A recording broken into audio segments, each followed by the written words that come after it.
students, welcome back to English Master. Today we are going to cover last part of the chapter Should Wizard Hit Mommy?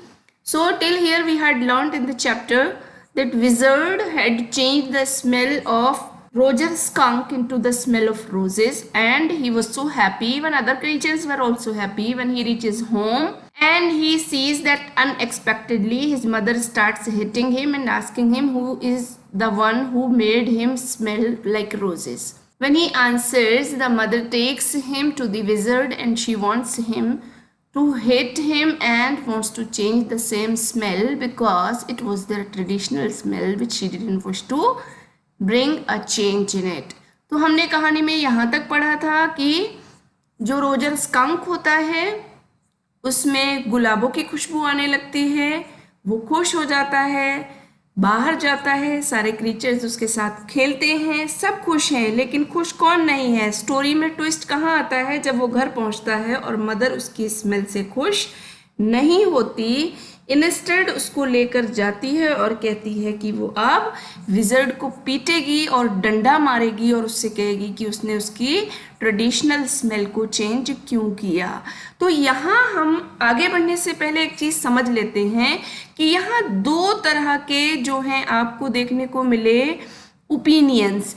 As a child बच्चा जो है वो skunk वो हमारे today's present generation को represent करता है कि आज के बच्चे जो हैं वो मॉडर्न होकर रहना चाहते हैं क्योंकि उन्हें एडजस्ट करने में प्रॉब्लम आती है।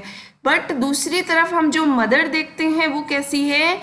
वो ट्रेडिशनल है, वो पुरानी चीज़ों को साथ लेकर चलना चाहती है। उससे हमें क्या पता लगता है कि हमारे पेरेंट्स के साथ हमारा तालमेल नहीं बैठ पाता है। क्यों? Why this disbalance is because of the generation gap. The parents are much more aware of the things that can harm their kids.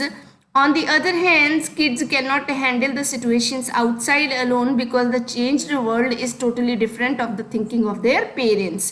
तो यहाँ हमें दो अलग अलग व्यूज़ मिलते हैं। मदर का पॉइंट ऑफ व्यू ये है कि आप ट्रेडिशनल रहिए और बच्चे का पॉइंट ऑफ व्यू ये है कि आप मॉडर्न हो जाओ। तो इससे हमें पता चलता है कि ये चैप्टर जो है हमें बहुत डीपर मीनिंग देकर जाता है और बताता है कि हमें जो है जनरेशन गैप में कोई मिडिल पाथ ढूंढना है। ऐसा नहीं है ना तो हमें बहुत ज़्यादा मॉडर्न हो जाना है, ना ही बहुत ज़्यादा ओपन माइंडेड होकर रहना है, ना ही हमें बहुत ज़्यादा कंजर्वेटिव होना है, हमें एडजस्टिंग होना है। तो वो है चैप्टर की थीम। तो यहाँ तक हमने देखा, इसीलिए क्वेश्चन मार्क है आगे, क्या विजर्ड को वापस से मम्मी को हेट नहीं करना चाहिए? क्योंकि वो क्यों चाहती है कि उसकी स्मेल चेंज हो जाए, सारे एनिमल्स उससे हेट करें, उसके पास कोई खेलने को ना हो। So that's the opinion of a child कि हम ऐसा क्यों करें? Child has the right to go out to play with, so she thinks that mother was wrong and of course she thought in her way it was correct. तो हमें यहाँ ये generation gap को मेंटेन करना है। We have to find a middle path where neither we should lose our traditions and culture nor we should be becoming too conservative where you can not get adjusted with the society. तो चलो आगे बढ़ते हैं। No he said, the wizard said okay and Roger skunk did not smell of roses और any more, he smelled very bad again. अब फिर क्या हुआ? यहाँ देखिए, यहाँ क्या हो सकता था?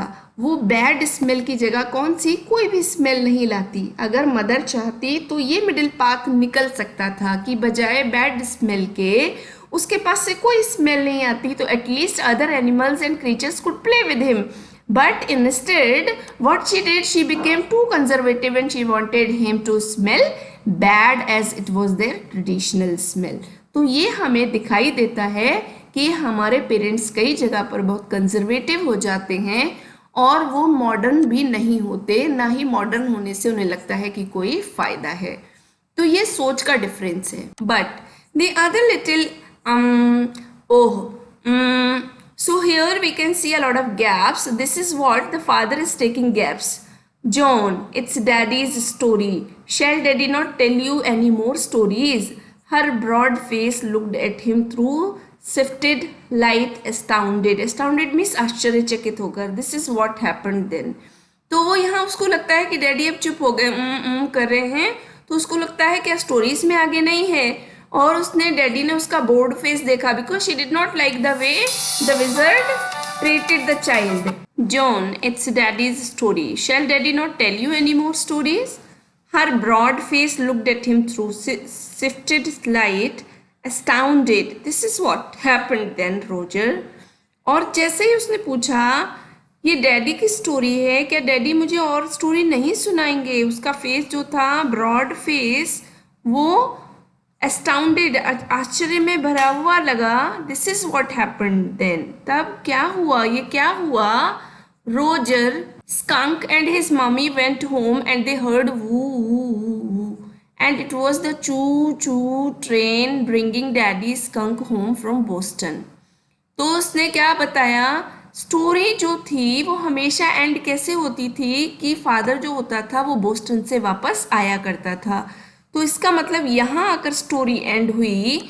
और जो स्कंक था जब उसकी स्मेल चेंज हो गई, वो बैड स्मेल आने लगी, तो वो अपनी मदर के साथ घर गया और वहाँ जाकर वो हु करके रोने लगा. और रोने के साथ ही वही चूचू ट्रेन की आवाज़ वापस से आई क्योंकि डैडी बोस्टन से घर आ चुके थे. Because every story used to start with skunk that Roger and it would end with daddy coming home to Boston from Boston, sorry. So this is how the story gets over. And they had lima beans, celery, liver, mashed potatoes and pie. Oh my for dessert. तो उसने बताया और उसके बाद उनके घर में ये सब चीज़ें सैलरी, लिवर, मैश्ड पटेटोज और एप्पल पाई, ये सब चीज़ें उनके घर खाई जाती थी. डेजर्ट में जो लेते थे वो क्या लेते थे, एप्पल पाई खाते थे. And when Roger skunk was in bed, mommy skunk came up and hugged him and said he smelled like her little baby skunk again.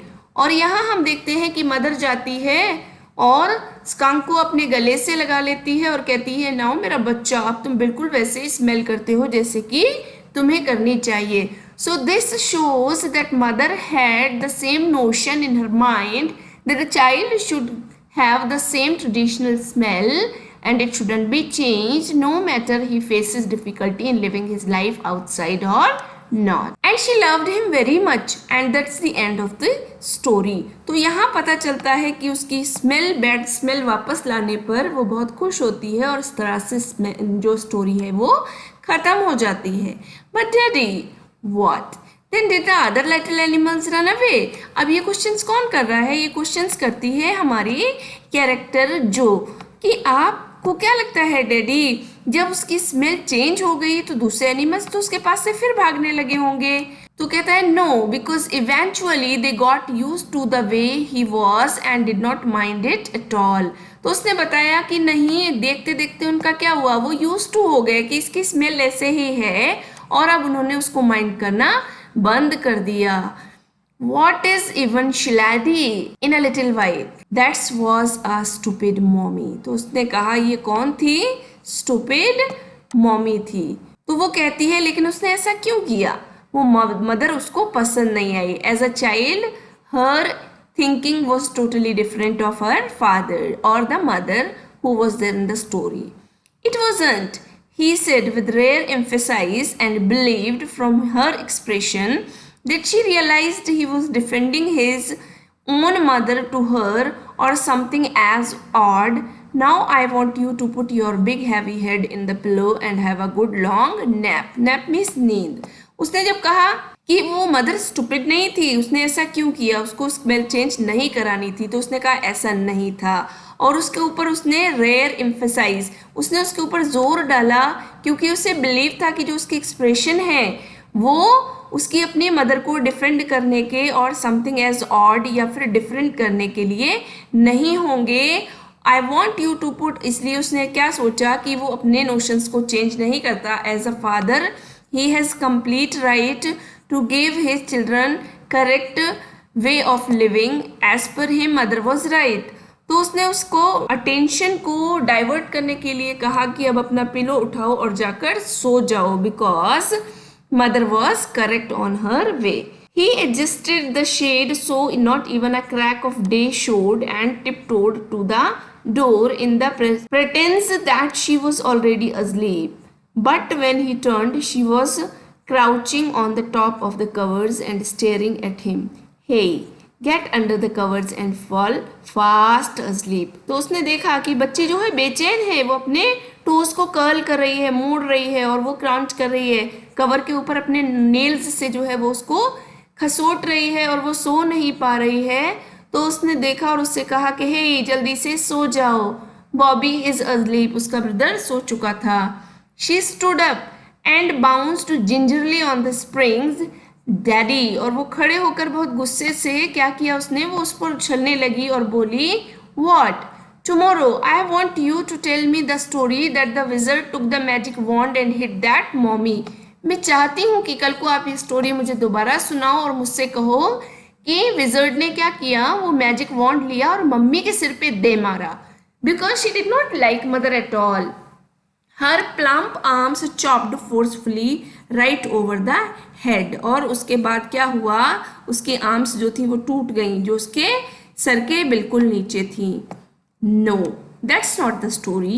The point is that the little skunk loved his mommy more than he loved all the other little animals and she knew what was right. तो वो अपने बचाव में कहता है कि नहीं, story तो ऐसे ही है, मदर अपनी जगह पे बिल्कुल ठीक थी क्योंकि दूसरे एनिमल्स उसको उतना प्यार थोड़ी ना करते थे जितना उसकी मदर करती थी. तो why should he go and get scolding from the wizard, or why should she get a magic wand on her head? No, tomorrow you say he hit that mommy. Do it. She kicked her legs up and sat down on the bed with a great heave and complaint of springs as she had done hundreds of times before. और अब जो story उसको पसंद नहीं आ रही थी उसके लिए उसने क्या किया, वो बहुत सारी कंप्लेंट्स के साथ उसके पास आई और उसने क्या किया, वो वहाँ पर बैठकर उछलने लगी. Except that this time she did not laugh. Say it daddy.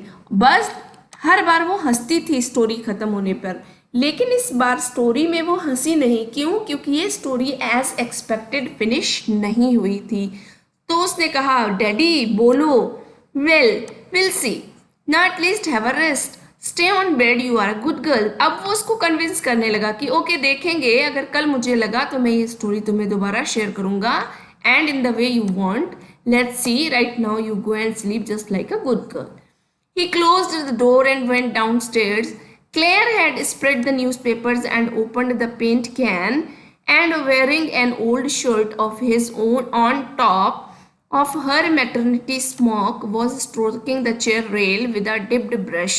और वो जब नीचे गया तो उसने देखा क्लेयर जो उसकी वाइफ थी वो वहां पर पूरी तैयारी कर चुकी थी कि वो घर को पेंट कर सके. Above him footsteps vibrated and he called, John, shall I come up there and spank you?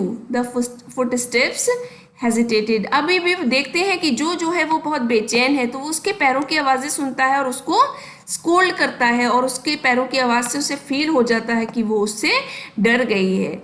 That was a long story, Claire said. अब क्लेयर ने कहा कि तुम्हारी स्टोरी बहुत देर में ख़त्म हुई.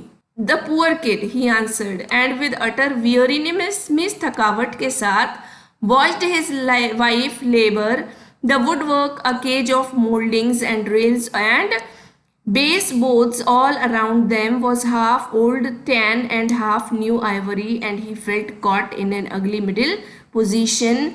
And though he as well felt his wife's presence in the cage with him, he did not want to speak with her, work with her, touch her, anything.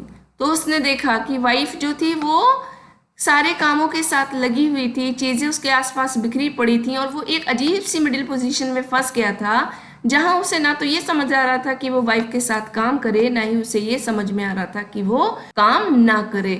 तो यहाँ स्टोरी एंड हो जाती है.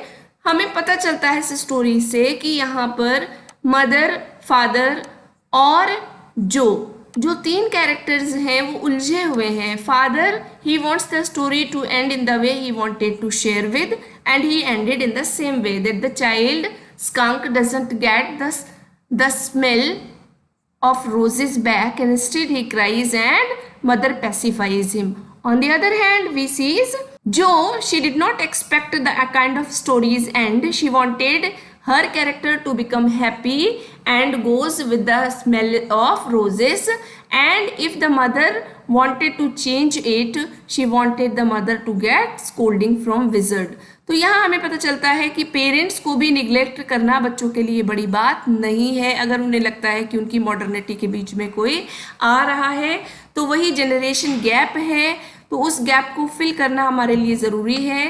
Parents should have a notion to make understand of their kids instead of making them a lot of change और bringing a lot of old traditions in them is not easy and can create problems.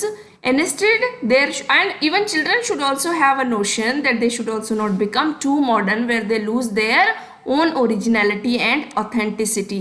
Instead, they should also choose a middle path where they can survive at home also and in the world as well. So students, chapter gets over. Hope you liked it. Do not forget to subscribe the channel to keep yourself updated. We'll soon meet in next chapter.